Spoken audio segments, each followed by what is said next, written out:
Have you ever been in a moment so forbidden, so heavy with secrecy that every second feels like it could break you?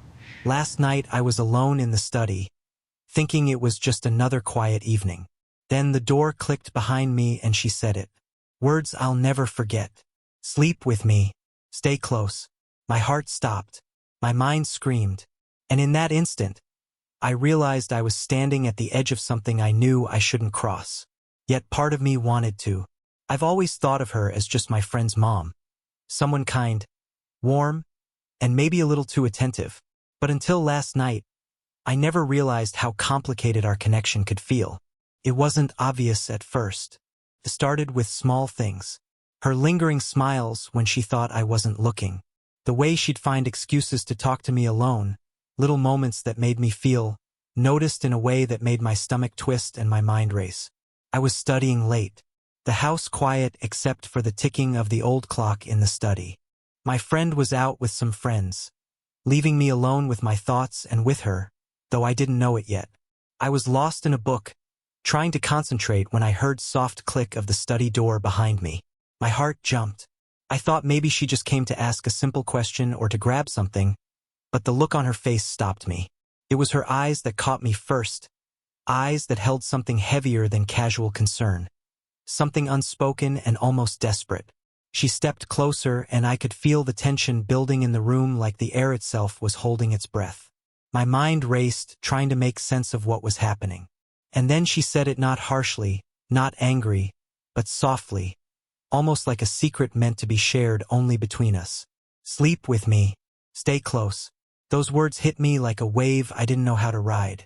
Confusion, shock, and something I couldn't name all at once. I froze. My heart pounded so loudly I was sure she could hear it. I wanted to step back to run to escape the weight of what I felt. But there was something in her voice, something in the way she looked at me that made leaving impossible.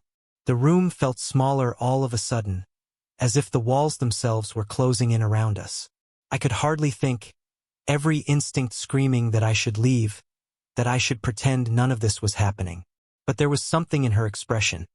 A mixture of loneliness, vulnerability, and an almost pleading intensity that held me frozen in place. I tried to find words, but nothing came out. My throat felt tight, my hands clammy. Every rational thought was screaming, "This is wrong. This is forbidden." And yet I couldn't look away. The way she was standing so close, but not aggressively, just unguarded. It made me feel like I had stumbled into a side of her no one else ever saw. She didn't push, didn't demand. She just waited. And in that pause, I felt the weight of everything unspoken between us. All the moments, small and seemingly innocent, that had built up over time, the little glances, the subtle touches, the conversations that lingered a second too long. They were flashing through my mind now, and I realized I had been ignoring them, pretending they didn't exist because I knew they weren't normal. Her voice broke the silence again, softer this time, almost like a whisper meant for my ears only. "I just don't want to be alone tonight." That line, so simple yet heavy with meaning, hit me harder than anything I'd expected. Suddenly, the study wasn't just study anymore. It was a space charged with something I didn't understand and yet couldn't deny. I remember sitting down slowly, not sure if I was obeying her words or simply too paralyzed to move. She followed, and there was a quiet intensity in her movement that made my chest tighten. I could feel her presence beside me, the slight warmth, the subtle scent that reminded me so much of home, yet made everything feel different. Time seemed to stretch, every second drawn out painfully and beautifully. We didn't speak because words could have ruined it or made it real in ways neither of us was ready for. Instead, there was this silent acknowledgement of what we both knew but wouldn't name. The study felt like a world apart from reality, a bubble where the rules didn't quite apply, where the line between right and wrong blurred in the shadows. And then it happened, the moment that I can't shake from my mind. She leaned just a little closer, not crossing any physical boundaries, but enough to make my heart race uncontrollably. I could feel her breath, see the flicker of hesitation in her eyes, the vulnerability, the desire for connection, and I realized with a mixture of fear and something unnameable that I was standing at the edge of a choice that could change everything. Every instinct told me to move away. My conscience, my loyalty to my friend, the social rules, even the idea of who I was, all screamed at me to leave. But part of me, a quiet, dangerous part, wanted to stay. Wanted to see how far this tension could stretch. Wanted to understand why she had chosen this moment to break through the boundaries we'd always known.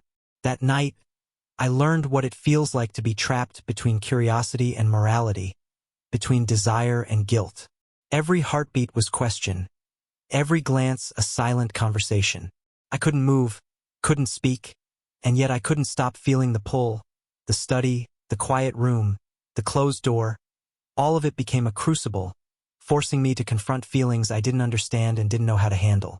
And as I sat there, frozen, part of me wondered, would I ever get another chance to understand what had just happened? Or had I already crossed a line that could never be uncrossed? The night stretched on, and the weight of that moment stayed with me, heavy and impossible to ignore. I realized that some secrets don't ask to be kept. They demand to be felt, even if they frighten you. The minutes after that moment felt like hours. I kept thinking about the choice I'd made. To stay, to sit beside her, to let the tension hang in the air without trying to break it. Every second was a mixture of fear, curiosity, and aid. Strange connection I couldn't name. It wasn't just attraction. It was more than that. It was understanding, empathy, and a recognition of loneliness that neither of us had admitted before. She didn't speak much, but every glance, every subtle movement said something. Her hand rested close, not on mine, but close enough that the awareness of her presence pressed against my consciousness. I could feel the air charged with unspoken words, emotions that were too complicated to put into a single sentence. And in that silence, I realized that sometimes the things left unsaid are the heaviest of all. I tried to focus on my own thoughts to remind myself of boundaries of who she was, of who I was supposed to be. But my mind refused to obey. Instead, it wandered to the moments that had led here. The small gestures, the smiles that lasted a second too long, the conversations that felt heavier than casual. I had ignored them, pretending they didn't matter, but they had built up a tension that finally exploded in the quiet of the study. She leaned back slightly, her expression softening, vulnerable. It wasn't seduction in any direct sense. It was human, real, raw. And somehow that made it more dangerous, more complicated. I could see the conflict in her eyes, the struggle between what was right and what she wanted. It made me feel guilty and protective at the same time. The quiet continued, but it wasn't empty. It was full of thoughts, questions, and emotions that neither of us dared to voice. Every glance seemed to ask something, and every pause seemed to answer with a silence that was louder than words. My chest felt tight, my mind spinning. I wondered how we had ended up here in this moment that no one else would understand, in this space that existed only between closed door and our mutual awareness. And then she spoke again softly, almost hesitantly. Sometimes I feel like I'm invisible, but with you, I don't feel that way. Her words hit me harder than I expected. They weren't about desire. They were about being seen, about connection, about the complicated ways humans seek comfort and understanding. And I realized that what was happening wasn't just tension between us. It was about two people acknowledging loneliness, vulnerability, and the need to feel understood. I nodded slightly, unable to find words, feeling both relief and guilt wash over me. It wasn't supposed to be like this. None of it was supposed to be like this. And yet I couldn't escape the magnetic pull of the moment. The way it demanded attention, demanded feeling. Time seemed to blur. The clock ticked unnoticed. Every sound in the house seemed amplified. Every glance, every movement felt monumental. I felt like I was standing on the edge of a cliff, looking down at a place I wasn't sure I wanted to jump into, yet unable to turn away. I thought about my friend, about the world outside this study, about all the lines I knew I shouldn't cross. And I realized that sometimes boundaries aren't just about rules. They're about the weight of responsibility, about understanding the consequences before you act. But even with that knowledge, the tension between us didn't lessen. If anything, it deepened. That night, I learned that some moments are like mirrors. They reflect not only what is happening in front of you, but also what you feel inside, the parts you hide, the emotions you never allow yourself to confront. And in that quiet study, with the door closed, I was forced to look at myself in a way I had never done before. As the night stretched on, I realized that the study had become more than a room. It was a mirror of our emotions, our unspoken thoughts, the weight of secrets we hadn't admitted to anyone. Every glance, every hesitation, every silence was charged with meaning, and I could feel the intensity pressing down on both of us. She finally broke the stillness again, her voice soft, almost a whisper. "I don't want to be alone." And sometimes it's easier to let someone in, even if it's complicated. Her words didn't ask for anything physical. They asked for understanding, for acknowledgement, for someone to see her. And in that moment, I realized that the danger wasn't in what we might do. It was in what we already felt, in the complexity of emotion, in the forbidden territory of feelings that shouldn't exist. I nodded, my mind spinning. I understood her in a way I hadn't expected. And that understanding was terrifying and liberating at the same time. The tension didn't disappear, transformed. What had been raw, urgent, almost dangerous became something else. A recognition of human vulnerability, of the way loneliness can make people reach out, even in ways society calls wrong. I didn't move closer and she didn't push. We stayed like that, side by side, connected yet separate, acknowledging the weight of the night without acting on it. And in that silence, I felt the lessons sink in. Sometimes the strongest bonds are formed not by crossing lines, but by understanding the lines that exist and respecting them, even when desire and emotion make it difficult. Eventually, the first light of morning crept through the blinds. The spell of the night began to fade, but the memory didn't. I knew that what had happened in that study would stay with me forever.